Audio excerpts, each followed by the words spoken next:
Hi, welcome back to John's Random Reviews. Look at this old soldier. Blooming heck, it's been through the walls. Look at the back of the clamshell there. Crikey, half the rubber over moulding's come off. And the little bumper bit, the fluorescent bumper's come off. That's meant to be all like nice and sort of like smoky grey onto white. Oh, what am I talking about? Oh, yeah. This is a Makita DTS 141 oil impulse driver. Now, I've never even had one of these in my hands before. I've obviously seen them for sale. I keep on looking on eBay. I think I've seen a couple of second-hand ones, about 180 quid, 190 quid. But the brand new ones, I think the cheapest is 250. Bloody 250 for an impact driver. Absolutely nuts. So anyway, I got this off eBay. I saw this the other day. Got it off eBay for 30 quid. Now, it said it was broken, not working. So I thought, okay, we'll give it a punt. We'll give it a punt. I've always wanted one of these. I've been looking for one of these for ages. Because mainly I wanted to take it to bits and see how it worked, really. And that's the main reason. What I might do, if I can get the thing to work, I think I'm going to buy this tool, a new clamshell. I think, yeah, I think I can get a new clamshell for about 40 quid or something. And as you can see, I'll run it a little bit. I've got a battery in it. To get it to run properly, the clamshells come apart a bit. I don't know if someone's been in it, this thing, but if you hold the clamshell, it runs. But it sounds rough. This manufacturing year there. So, yeah, it's been around a bit. 6 years, 6.5 years. So all the controls work down here. So it's got like a tech mode for self-tappers, and it's got 3 speeds. Put it on the, hang on, look, put it on the... But it doesn't, like I said, it doesn't sounds bloody awful. It sounds to me like it needs a good clean. I'm going to strip it down, give it a good clean, and the head unit here with the oil in it, I'm going to attempt to take that apart. Looked online to see if I could, any sort of people who'd already done it, taking it apart. Because I wanted to know what kind of oil went in it, how much oil, and whether it could be split. I don't know yet. There was one site that was selling spares for this, and like I said, I looked on it, and the clamshell was about 40 quid or something. Anyway, the head unit with the oil in it, that was 200 quid. 200 quid just for that little... It's only a small little bit in there. 200 quid. So anyway, hopefully I'll be able to fix it or do something with it. But it's interesting anyway. This is a Makita oil impulse driver. So we're going to get it to bits and see what it looks like inside. Won't that be fun? Well, I've seen worse. Well, yeah, I have, yeah.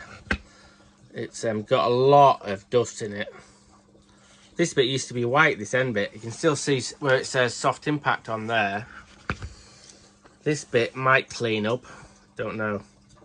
But yeah, that's meant to be like a smoky see-through bit that goes onto the white bit. So I think this bit it'll clean up all right. Obviously I'm still worried about this bit here, but let's get into it a bit more. It's really dry in there. You have to focus. All the grease is gone, and back of here, look how dry that is. Not looking too good. It must have got very hot. So this is where the magic happens. In there, this very expensive bit. Like I said, I'm sure I saw that just this bit was 200 quid. So we're going to attempt to take it apart. So my thinking is, I'm not sure about what these little screws do. So it's like a must be mild steel in there. That's gone a little bit rusty, as you can see. On the back here, yeah, it's all kind of got hot. But this bit here, it's on a thread, just there where my thumb is there. So if I put that in a vise and get onto this bit, I should be able to turn this out, and hopefully, well, yeah, then I'll be able to see the oil and see how it works. What do you reckon? Look at the state of these. Look at all them little pegs or something, whatever they're called, that these gears go onto. Oh my goodness, honestly, I've never seen anything like it. Normally, if a driller had got that hot, normally it combines with the motor and it all gets burnt out. Never seen so much wear. I first thought that they should have sort of needle bearings on, but I don't think they do. So they go on there, and then a bit at the back here, that's all a bit wallowed out as well, where it goes on to that bit. Look inside here. Jesus. Looks almost like it's set on fire, doesn't it? It's really bad. I've never ever seen a Makita tool sort of so dried out. It must have been absolutely burning in the guy's hand. How it's even survived, I'll never know, but we're going to carry on. Well, I've been putting this off, actually. First of all, I don't quite know how to get into it. I can't find any information about it. But I imagine the amount of oil in there has to be just so. Now, I still haven't worked out what them two screws, I think it screws out from the back, this.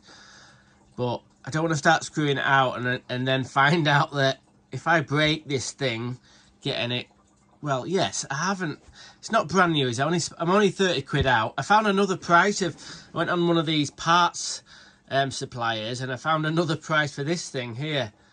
It was 300 quid. 300 quid for that. So I still don't know what type of hydraulic oil goes in it. But I'm going to have to do something, aren't I? What I'm going to do is going to take one of them screws out very gently and then see what underneath. It's got a little O-ring, so that must go into there where the oil is. Okay, I've taken them little screws out, as you can see, with the little rubber O-rings on. And yeah, that's where the oil goes in, I reckon. A little bit has come out. So I don't know if it's the right level or anything. I'm going to put these screws back in and then try and take the whole thing apart from the other side. Right, well, this is stressing me out. I know it shouldn't. I know it shouldn't. But I've done a bit of a silly thing. Before I figured out how to take this apart or not take it apart, I've actually ordered a new clamshell. New clamshell and some new gear bits inside it and a new sort of like cover there. That was 60 quid. But why did I do that when I'm not even sure whether I've got the ability to take that off? And I still don't know if this is got enough oil in it or it's faulty or what. I've no idea. So in theory, what I should have done is not bought anything and just messed about with this. And if this broke, taking it to pieces, and then I would have only be 30 quid out. But if I get all the other bits and I break this, I'm up shit creek. What I've done is I've got this in my vise there. Shittest vise ever. Anyway, so then I've got, this is actually a 12.5 mil, what to call it, a fitting or bolt or something. That's 12.5 across the faces. And the nearest sockets that I had was a 13. So when I put that on, it has a little bit of play. When I put that on, it's got a little bit of play, as you can see. What that means is, well, I've tried to, first of all, this is what I'm getting in the fucking narky mood. I don't know if it's left-hand thread or a right-hand thread. I think it's a normal thread. And I think when it drives in, it works, it drives that thread into this body here. I think there's a very fine thread in there. Let's see if I can get it to focus. Pretty sure about that, but I've tried to undo it with the socket set and with an adjustable spanner. I need to get a 12.5 mil socket, half-inch socket for that, and try again. But if that snaps off, I'm fucked. You know, I really am. It's a fucking wasted fucking 90 quid. But I'm not giving up yet. What I've done, foolishly, is I've put these on. Like that. That was a bad idea. So I thought I'll just get it loose a little bit. And it's starting to damage there. You can see it's fucking damaged it. So I'm not giving up yet. Before I started trying to get it out, I heated that up quite a lot. So I think if this bit was going to come out, if we could get this outer bit to expand a little bit, and it might come out, but I'm not sure whether it's it's righty-tighty or lefty-loosey or lefty-tighty, righty, whatever it is. Anyway, the point is, it's stressing me out. Why is it stressing me out? Because I said right, that I was going to attempt to get into this thing. But perhaps I shouldn't have done. I don't want to do a video and go, oh, by the way, I'm not done it. But I don't want to get to a point where I break this, because I still want to be able to use this and give this a test. So it might come to, if I think I'm going to break it, I'm going to sort of, well, not give in, well, kind of give in, because there's no information online at all, anywhere about, Makita don't want you in there. No way does Makita want you to be able to repair that. Now, if it went back to a Makita sort of like on warranty or a Makita sort of repair shop, they probably know how to do it. Maybe they'd be able to have a special tool to get that off. I don't know. Or they might just chuck this and put a new one on. But who knows? But I'm going to try until I'm nearly sure I'm going to break it. And then I'm going to stop. So we haven't given up yet. I'm going to get a 12.5mm socket and try and get that out. Because I want to see how much oil is in there. I imagine if that is full of oil, right, when it turns and then there's them two side bits that come out and hit the hammer bits on the side, if it was fully immersed in oil, the oil would have nowhere to go. I think it needs some air in there to compress. So the oil needs to be pushed out of the way. Oh, I don't know. Bloody hell, I don't know. So I was kind of like, you know, sort of quite excited and enjoying it, but I'm not anymore because I think I'm going to end up breaking that. Well, I'm not going to break it. If it gets to a point where I think I'm going to break it, I'm going to put it all back together and test it.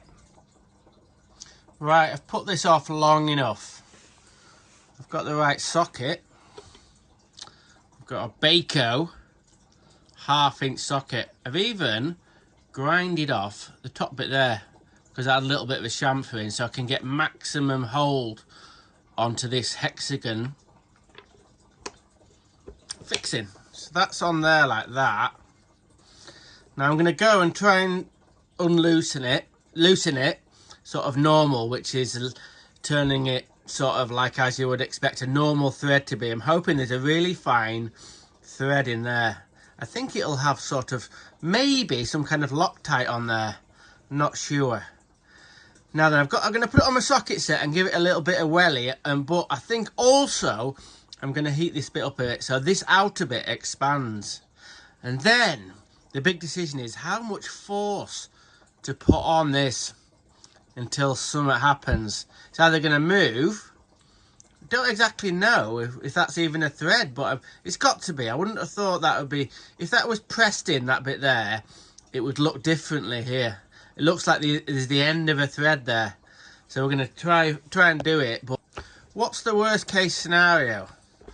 Well, the worst case scenario is snapping this off. If I snap this off, it's pretty much knackered. But I've got a plan. If I snap that off, I'm going to try and get another one welded on. By my welder friend's going to weld a bit on if I do it. But I don't want to get to that point. If I think I'm going to snap it, I think I'm going to stop. But knowing me, I might not do. So, if I break this and I can't get it repaired again, I'm actually about, how much? I've paid 30 quid for the broken oil pulse driver, and I've paid another, fucking hell, 60 quid for the other bits, which you shouldn't have done, the clamshell and whatnot. So if this breaks, I'm pretty much in the mire. But I said I was going to do it, and we're going to go for it. I imagine this was threaded in the factory, so we're going to try and unthread it and see the mechanical elements of the inside. Oh, it's going to break. I'm not sure, but we're going to give it a go.